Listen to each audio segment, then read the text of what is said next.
नमस्कार प्रिय दर्शक बंधुरा जीवन और दर्शन कथा यूट्यूब चैनेले आपनादेर सबाइके आबारो एकबार जानाई सुस्वागतम।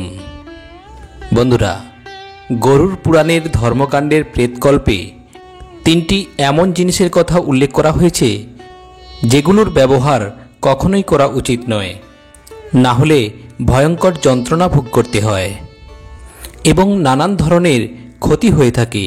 ताई प्रत्येक ज्ञानी व्यक्तिर এই বিষয়গুলো অবশ্যই জানা উচিত। ভগবান শ্রীকৃষ্ণ তার অত্যন্ত প্রিয় বাহন গরুড়কে এই কথাগুলো উল্লেখ করেছেন। এটি শ্রবণ করলে আপনারও জ্ঞান বর্ধক হবে। তাই বন্ধুরা অবশ্যই ভিডিওটি শেষ পর্যন্ত দেখতে থাকুন। জয় শ্রীকৃষ্ণ, রাধে রাধে, ওং নমঃ শিবায়।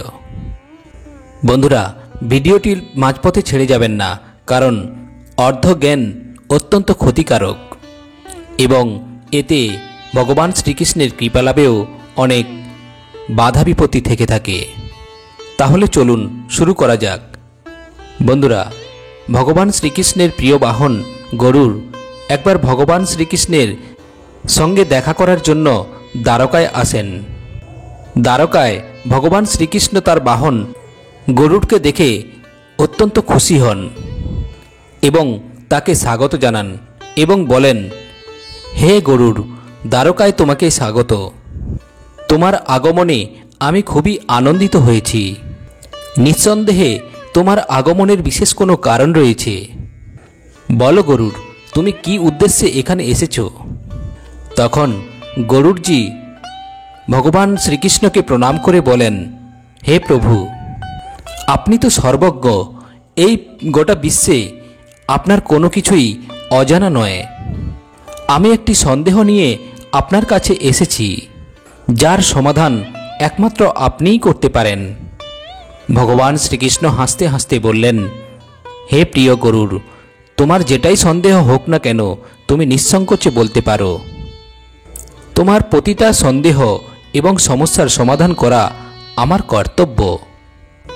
গরুড় গম্ভীর স্বরে বললেন, হে প্রভু, যখন কেউ মৃত্যুপ্রাপ্ত হয় তখন সে তার সঙ্গে কি কি জিনিস নিয়ে যায় এবং তার প্রাণের সঙ্গে জড়িত কোন কোন জিনিস কারোর ব্যবহার করা উচিত নয়।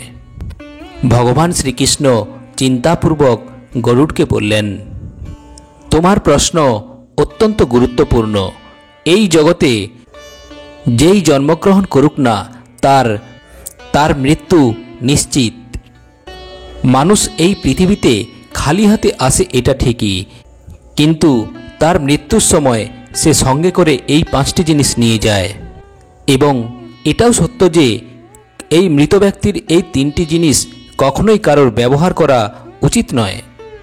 এরপর ভগবান শ্রীকৃষ্ণ বললেন, হে গরুড়, তোমার এই প্রশ্নের উত্তর দেওয়ার জন্য আমি তোমাকে এক ব্রাহ্মণ এবং 5 প্রেতের একটি কাহিনী শোনাবো, আর এই কাহিনী শ্রবণের মাধ্যমে তুমি তোমার সমস্ত প্রশ্নের উত্তর পেয়ে যাবে। তুমি এই কাহিনীটি মনোযোগ সহকারে শোনো, কারণ এই কাহিনী শ্রবণের মাধ্যমেই মনুষ্য জীবনের অনেক গভীর থেকে গভীরতম রহস্য ভেদ করা যায়। এই কাহিনী শ্রবণ করলে মানুষের কোটি কোটি পাপ ধ্বংস হয়ে যায়। তাই এই কাহিনী সমস্ত জায়গায় প্রচার করো। এরপর গরুড়জি বললেন, হে প্রভু, আমি আপনার এই কাহিনী মনোযোগ সহকারে শ্রবণ করব এবং এর প্রচার এবং প্রসারও করব। অনুগ্রহ করে আমাকে সেই পবিত্র কাহিনীটি শোনান। এরপর ভগবান শ্রীকৃষ্ণ গরুড়জিকে সেই কাহিনী বলা শুরু করলেন। এরপর ভগবান শ্রীকৃষ্ণ বললেন, হে গরুড়, মধ্যদেশে এক গ্রামে দেবশর্মা নামে এক দরিদ্র ব্রাহ্মণ বাস করতেন। তিনি অত্যন্ত গুণবান ও শাস্ত্রজ্ঞ ছিলেন। তিনি বেদশাস্ত্র গভীরভাবে অধ্যয়ন করেছিলেন। তিনি অনেক জ্ঞানী হওয়া সত্ত্বেও কখনো তার জ্ঞানের অপব্যবহার করতেন না এবং তিনি তার জ্ঞানকে কখনো কোনো ধন উপার্জনের উপায় হিসাবেও ব্যবহার করতেন না। তিনি এত জ্ঞানী হওয়া সত্ত্বেও নিজে ভিক্ষা করে নিজের জীবন ধারণ করতেন। একদিন সেই ব্রাহ্মণ বনবাসে যাওয়ার সিদ্ধান্ত নেন। তিনি তপস্যা করার উদ্দেশ্যে বনে বিচরণ করতে থাকেন। আর যেই বনে ব্রাহ্মণ প্রবেশ করেছিলেন তার নাম ছিল বিপিন বন। এই বনটি ছিল অত্যন্ত ভয়ানক ও ভীতিকর। এই বনের কথা অনেক দূর দূরান্ত পর্যন্ত মানুষ আলোচনা করত। এই বনে প্রবেশ করার সাহস খুব অল্প লোকেরই থাকত। বিপিন বনে অনেক বড় বড় গাছ ছিল, যার ডালপালা এত ঘন ছিল যে সূর্যের আলো পর্যন্ত নিচে পৌঁছাতে পারত না। এই গাছগুলি অনেক প্রাচীন যুগ থেকে দাঁড়িয়েছিল, আর এই সব গাছের শেকড় মাটির নিচে অনেক দূর পর্যন্ত বিস্তৃত হয়েছিল। সেখানে অনেক বটবৃক্ষও ছিল। এই বটবৃক্ষগুলো এই ভয়ঙ্কর বনে অশোক গাছ ছিল, যারা কাউকে চাপা দিতেও সক্ষম থাকত। এবং এই ভয়ঙ্কর বনে মান্ডব ও শ্রমিক গাছেও দেখতে পাওয়া যেত। এইসব গাছের পাশ দিয়ে হেঁটে গেলে গায়ে কাঁটা দিয়ে উঠত। এইসব গাছের ডালপালা ছিল বেঁকে যাওয়া, ভাঙাচোরা ও বিকৃত টাইপের। বন্ধুরা, সেই জঙ্গলে উদ্ভিদরাও ছিল ভয়ঙ্কর। এখানে কালো পালকওয়ালা পেঁচাও দেখতে পাওয়া যেত। তাদের ভয়ঙ্কর ডাক বাতাসে প্রতিধ্বন্দিত হতে লাগলো। বন্য নেকড়েরা শিকারের সন্ধানে সর্বদা ঘুরে বেড়াতো। কালো দাগওয়ালা বাঘ এবং হিংস্র ভল্লুকও দেখতে পাওয়া যেত। পাখিদের মধ্যে শকুন এবং কালো ময়না দূর থেকে আসা মানুষদেরকে অত্যন্ত শঙ্কিত করত। বিপিন বনের পুরো পরিবেশটাই ছিল রহস্যময়, যেখানে প্রতিটি পদক্ষেপ মৃত্যু ভয় ঘোরাফেরা করত। চলতে চলতে ব্রাহ্মণ এক অত্যন্ত প্রাচীন বৃক্ষের কাছে পৌঁছান। তিনি দেখতে পান সেই গাছের নিচে 5 জন পিশাচ দাঁড়িয়ে আছে। সেই সমস্ত পিশাচ জঙ্গলের মধ্যে দিয়ে যাওয়া মানুষদের আহার করত। যে কেউ সেই পথ দিয়ে গেলে তারা তাদের ধরে খেয়ে ফেলত। পিশাচ হওয়ার কারণে তাদের মধ্যে ধর্মের লেশমাত্র ছিল না। তারা ছিল মহাপাপী ও দুশ্চরিত্র। তারা কখনোই কারো প্রতি করুণা প্রদর্শন করত না। যখন সেই ব্রাহ্মণ পিশাচদের কাছে পৌঁছালো, তখন সেই পিশাচরা একে অপরের সাথে বলতে শুরু করলো, ওরে বাপরে, দেখো ভাই, আজ আমাদের জন্য অত্যন্ত তাজা খাবার এসেছে। আমি তো সবার আগে এই ব্রাহ্মণকে খাবো। এর মাংস কতটাই না সুস্বাদু হবে। এই ব্রাহ্মণ তো নিশ্চয়ই শুধু সাত্ত্বিক আহার গ্রহণ করে, তাই এর শরীরে কোনো রোগ হবে না, কোনো পোকামাকড়ও থাকবে না। এর মাংস কতই না সুস্বাদু হবে, হা হা হা। তখন দ্বিতীয় পিশাচ বলল, এই ব্রাহ্মণের ভক্ষণ তো আমিই করব। বহুদিন পর শিকার আজ হাতে এসেছে। বন্ধুরা, এইভাবে পিশাচরা নিজেদের মধ্যে ভয়ঙ্কর কথাবার্তা বলছিল এবং পিশাচরা ব্রাহ্মণকে খাওয়ার জন্য এগিয়ে আসলো। কিন্তু সেই ব্রাহ্মণ যখন পিশাচদেরকে দেখতে পেল, তখন তিনি একটুও ভয়ভীত হন না। সেই ব্রাহ্মণ শ্রীহরির ভক্ত ছিলেন।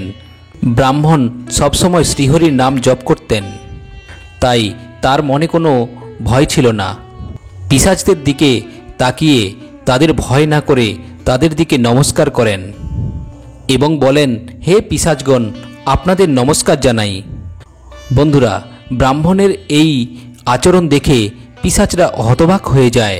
তারা একে অপরের দিকে তাকাতে থাকে এবং একজন পিশাচ বললেন, হে মহাত্মা, আপনি কে? আপনি এই ভয়ানক বনে একা ঘুরে বেড়াচ্ছেন কেন? আমাদের মতো পিশাচদের দেখে আপনার কি একটু কোনো ভয় লাগলো না? বড় বড় বীর যোদ্ধারাও আমাদের দেখে ভয়ে কাঁপতে থাকে, কিন্তু আপনাকে দেখে তো মনে হচ্ছে আপনার মধ্যে ভয়ের লেশমাত্র নেই। কি অদ্ভুত ব্যাপার! আপনি আমাদের সান্নিধ্যে আসার পর আমাদের ক্ষুধাও দূর হয়ে গেছে। আমরা তো আপনাকে খাবার মনে করে খুবই আনন্দিত হয়েছিলাম এবং আপনাকে খেতে যাচ্ছিলাম। এরপর সেই ব্রাহ্মণ বলেন, হে পিশাচগণ, আমি একটু কোনো ভয় পাচ্ছি না, কারণ আমি জানি আমার সঙ্গে সর্বদা আমার প্রভু আছেন। আমার মৃত্যু যদি আপনাদের হাতেই হয়ে থাকে তাই হবে, কারণ প্রভু আমার হাতে যা কিছু লিখে রেখেছেন তা আমি সাদরে গ্রহণ করব।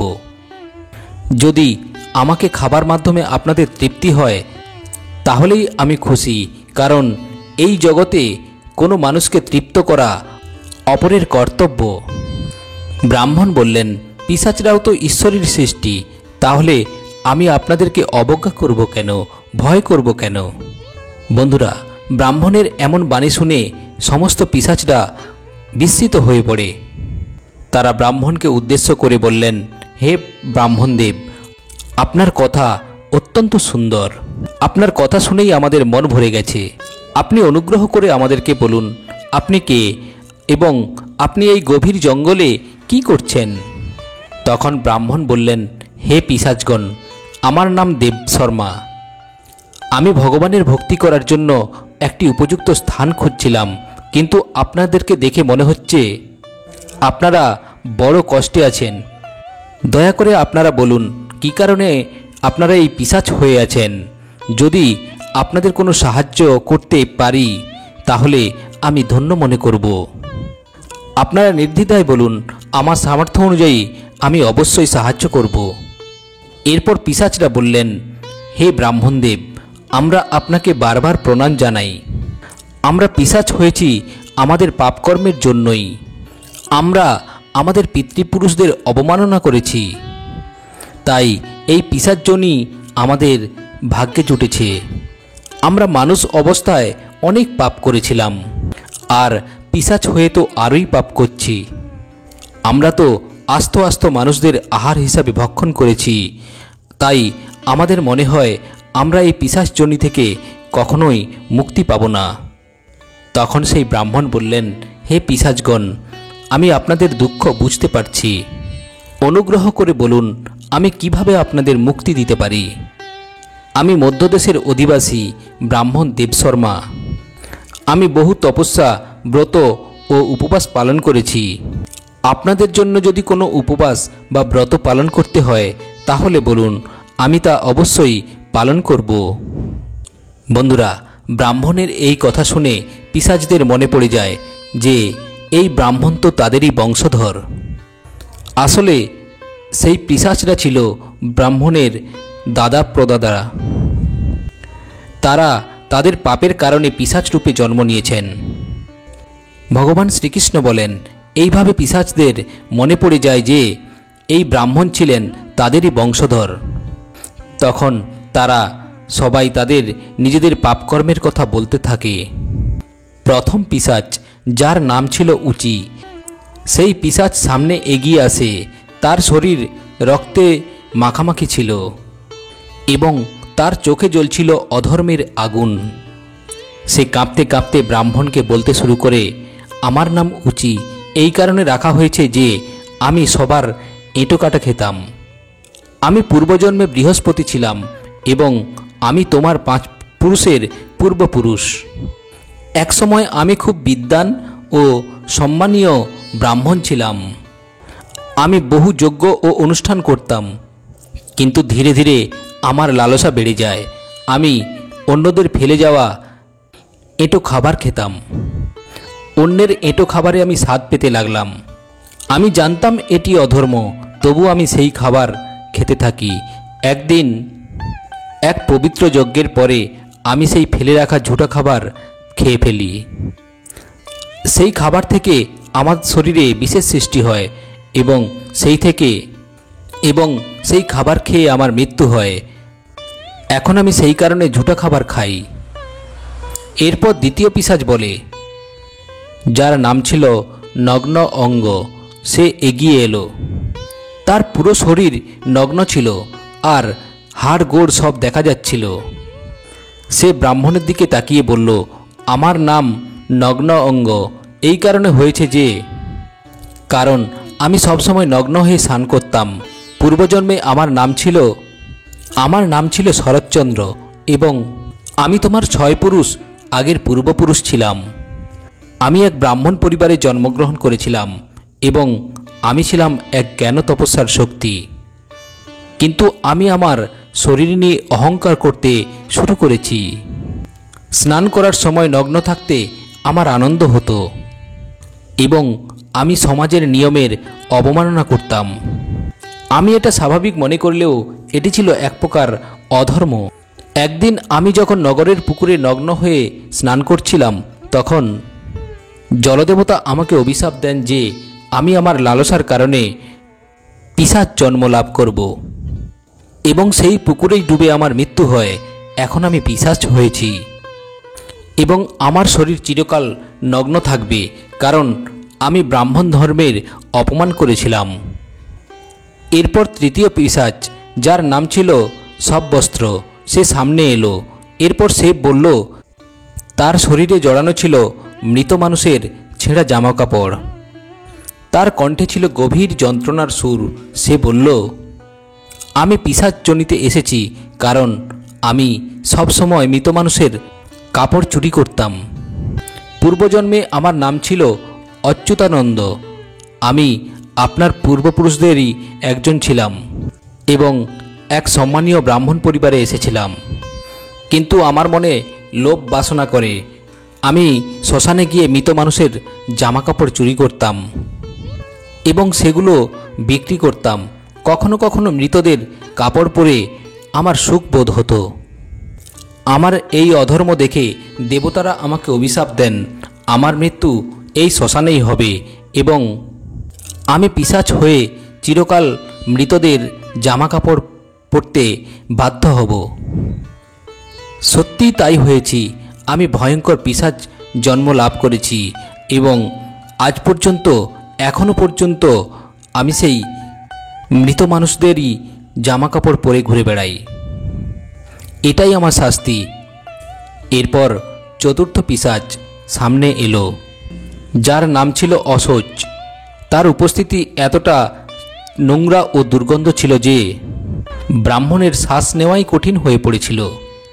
অশৌচ বলল, আমার নাম অশৌচ এই কারণে হয়েছে কারণ আমি সবসময় অপবিত্র ও নোংরা জিনিসের মধ্যে নিজেকে জড়িয়ে রেখেছিলাম। আমি পূর্বজন্মে ধর্মরাজ ছিলাম এবং আমি তোমার পূর্বপুরুষ। আমার জীবনে পবিত্রতার কোনো স্থান ছিল না। ব্রাহ্মণ হয়েও আমি অপবিত্র জীবনে নিমজ্জিত ছিলাম। আমি কখনো নিজের দেহ ও মনকে শুদ্ধ রাখার জন্য চেষ্টাও করিনি।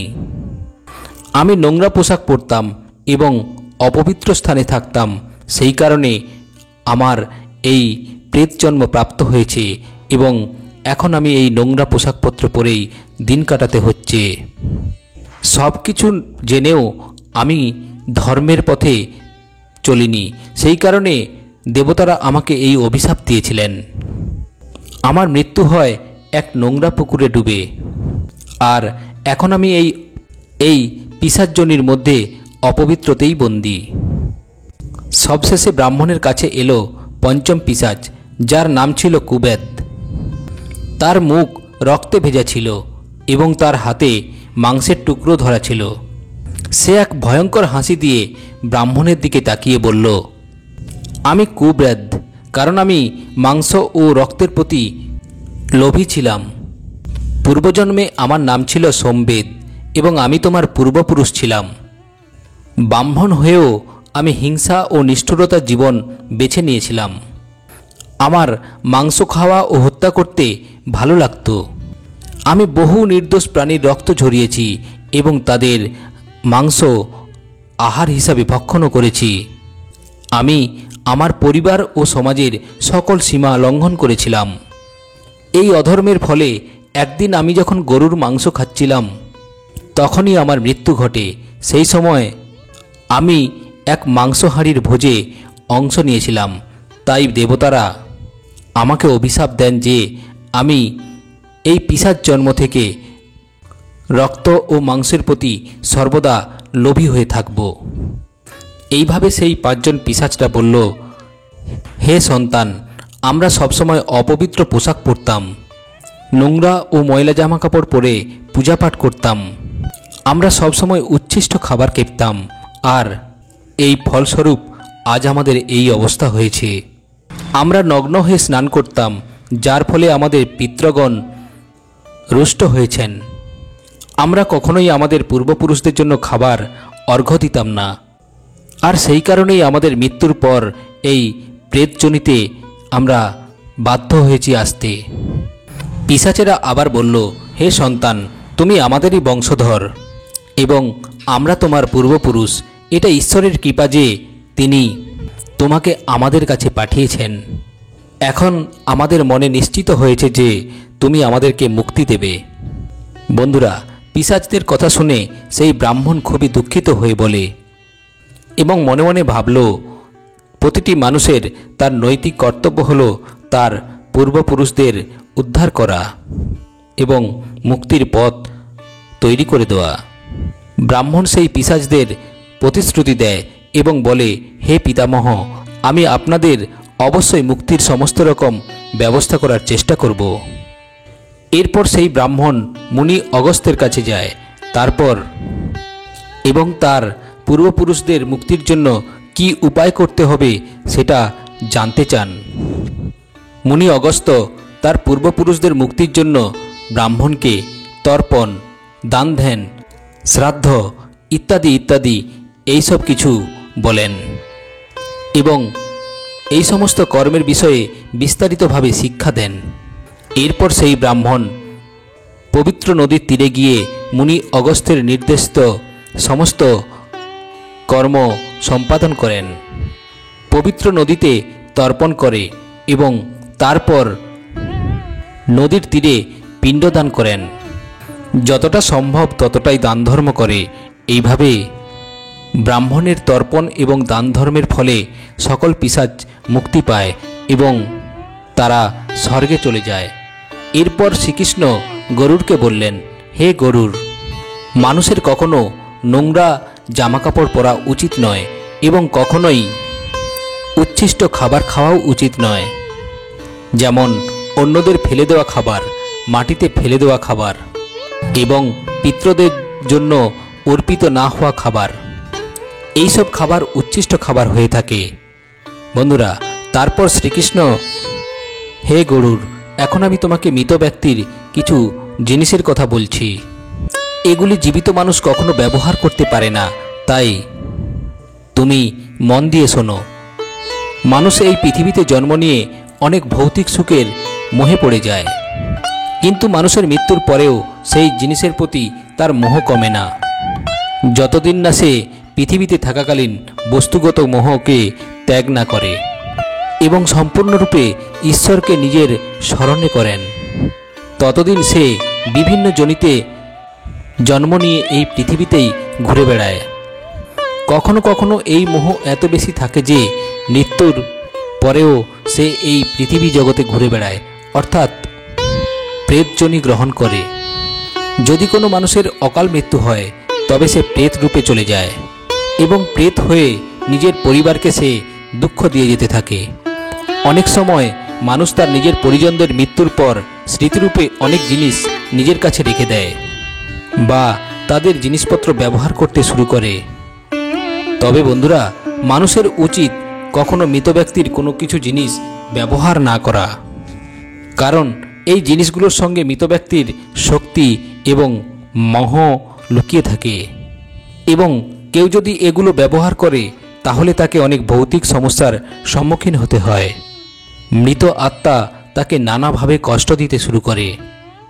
সুতরাং কোনো মানুষকে কখনো মৃত ব্যক্তির জিনিসকে ব্যবহার করা উচিত নয়। মানুষ চাইলে ওই জিনিসগুলোকে যত্ন করে নিজের বাড়িতে রাখতে পারে অথবা সেগুলো নদীর তীরে প্রবাহিত করতে পারে, কিন্তু বন্ধুরা, ভুল করে ওই জিনিসগুলো ব্যবহার করা উচিত নয়। মৃত ব্যক্তির মুক্তির জন্য মানুষ যদি সেই ব্যক্তির প্রিয় জিনিসগুলি দান করে তাহলে এটি খুবই শুভ হয়। বন্ধুরা, মৃত ব্যক্তির এই জিনিসগুলির মধ্যে প্রথম জিনিস হলো মৃত ব্যক্তির কাপড়। মৃত ব্যক্তির কাপড় কখনো ব্যবহার করা উচিত নয়। তাদের ভুল করেও এগুলো পরা উচিত নয়, কারণ এমনটা করলে মৃত ব্যক্তির আত্মা ওই ব্যক্তির সাথে যুক্ত হয়ে যায়। যিনি তাদের কাপড় ব্যবহার করেন, মৃত ব্যক্তির স্মৃতিগুলোও ওই ব্যক্তির মধ্যে তাড়া করতে থাকে এবং সেই ব্যক্তি মানসিক ও শারীরিকভাবে দুর্বল হয়ে পড়তে পারে। সে তার মৃত পরিজনদের শক্তি অনুভব করতে থাকে। সুতরাং মৃত ব্যক্তির কাপড় কখনোই পরা উচিত নয়। মৃত ব্যক্তির কাপড় সর্বদা দান করা উচিত, যাতে তার আত্মা শান্তি পায়। দ্বিতীয় যে জিনিসটি হলো মৃত ব্যক্তির গহনা। মৃত ব্যক্তির গহনা তার কাপড়ের মতোই তার শক্তির উৎস হয়ে থাকে। মৃত ব্যক্তির গহনার প্রতি আকর্ষণ তার কাপড়ের থেকে অনেক বেশি হয়, কারণ প্রতিটি মানুষ গহনা পরিধান করেন নিজেকে সুন্দর দেখাতে।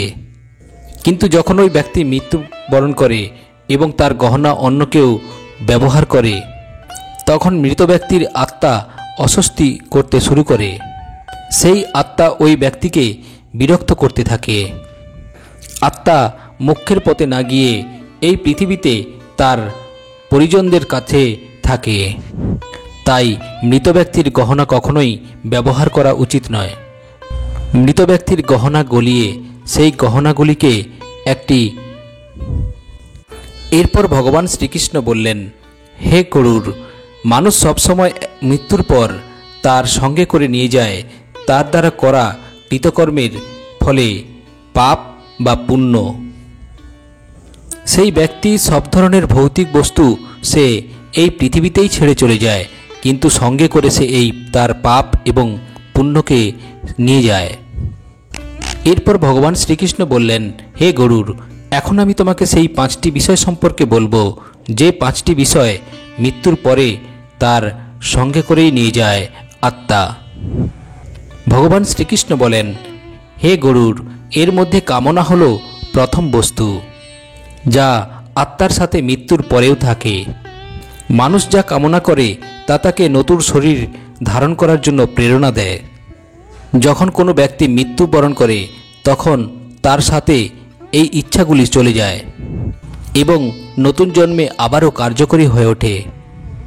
কামনাকে এক ধরনের চঞ্চল শক্তি হিসাবে বিবেচনা করা হয়েছে, যা আত্মাকে পৃথিবীর জীবনচক্রে আটকে রাখে। যদি কোনো মানুষ তার সমস্ত কামনা ত্যাগ করে দেয় তাহলে তার মোক্ষ লাভ হতে পারে। তাই মৃত্যুর আগে তার সমস্ত কামনা ত্যাগ করা অবশ্যই গুরুত্বপূর্ণ। যারা মৃত্যুর সময় তাদের সমস্ত কামনা নিয়ে চলে যায় সঙ্গে করে, তাদের আবার জন্ম নিতে হয়, কারণ তাদের কামনা পরবর্তী জীবনের জন্য প্রেরণা দেয়। বাসনা কামনার একটি উন্নত রূপ। বাসনা হলো সেই শক্তি যা মানুষকে ইন্দ্রিয় সুখ এবং ভোগের প্রতি আকৃষ্ট করে। এটি এমন একটি বাসনা যার কোনো শেষ নেই। মৃত্যুর পূর্বে বা মৃত্যুর সময়েও বেশিরভাগ মানুষ এই বাসনা থেকে মুক্ত হতে পারে না। এই বাসনা পৃথিবী জীবনের বস্ত্র, সম্পদ, পরিবার এবং ভোগের প্রতি আকর্ষণ বৃদ্ধি করে।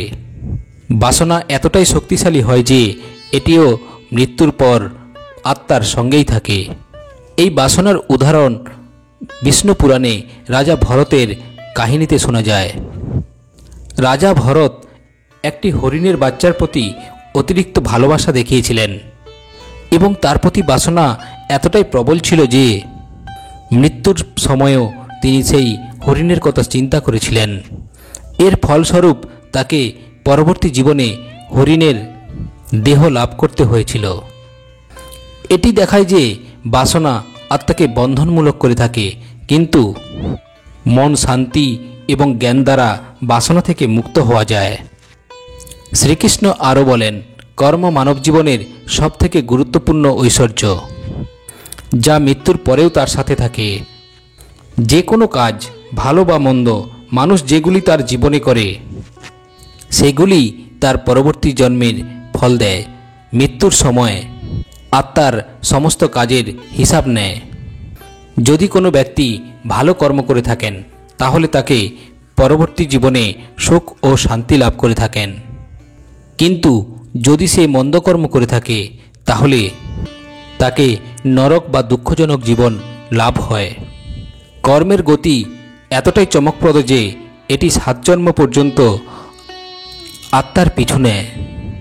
তাই মানুষকে সদা সর্বদা সৎকর্ম করার চেষ্টা করা উচিত।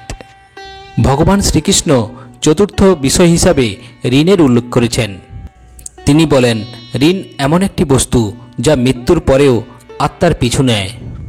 যদি কোনো ব্যক্তি কারো কাছ থেকে ঋণ নিয়ে তা পরিশোধ না করে মারা যান, তবে সেই ঋণ পরবর্তী জন্মেও তার সাথে থাকে। এই ঋণ আত্মার উপর একটি বেঁধে দেওয়ার মতো থাকে। এই ঋণ যতদিন না পরিশোধ হচ্ছে ততদিন তাকে বারবার এই পৃথিবীতে আসতেই হয়, কারণ তার এই ঋণ পরিশোধ করার জন্য।